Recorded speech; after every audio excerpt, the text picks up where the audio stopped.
Hey there my dear procrastinators, here's a fresh edition of Smart Procrastination. Today I'd like to share a method with you that has enabled the creation of this video despite my chronic laziness. There's an interesting advice that Mel Robbins managed to stretch into a whole book and that I will manage to stretch into a whole video. And the advice is count from 5 to 1. And you'll be like, dude, seriously? That's your thesis, that you gotta count to 5? Yo, come on and all that. And you know, you're right. Turn this off and go play some Cossacks or whatever the modern youth is playing.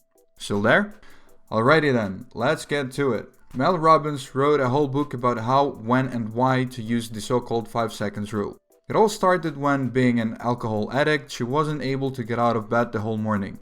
She's been in the state of perpetual depression. Her husband wanted to dump her already as he could not stand her whining, and the kids turned away from a wrecked mother. So then what happened? As the smartest of y'all have probably guessed, she counted to 5. And spoiler alert, she got out of bed, started doing sports, stopped consuming alcohol in large quantities, renewed her sexual life, and the children have also gotten back to her. So, this book describes hundreds of variants when people are using the 5 seconds rule in order to improve their lives.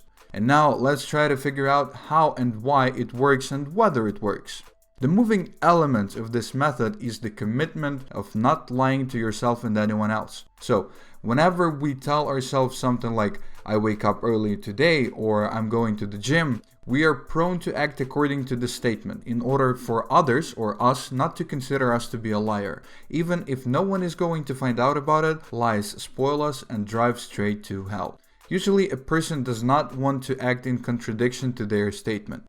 The same happens when we say that we will do something after counting 5, 4, 3, 2, 1. If we tell ourselves that we're going to do something once the countdown stops, there is a chance that we are going to do it.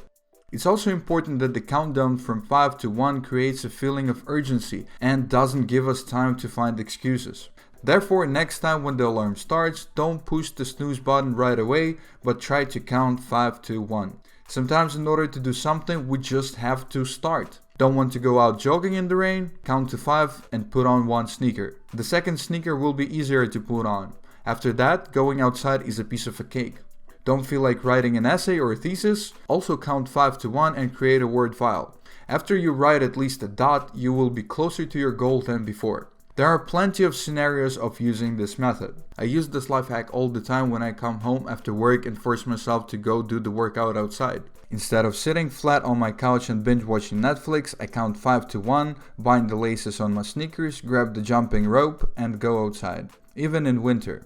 For a very long time I could not force myself to make this video, but once upon a time I counted 5 to 1 and the result is on your screen. Therefore, I offer you to take life in your hands and start with counting 5 to 1. Think about what you really want. And now, about that one step that would move you closer to your goal. Let's count 5 to 1 and go for it. 5, 4, 3, 2, 1.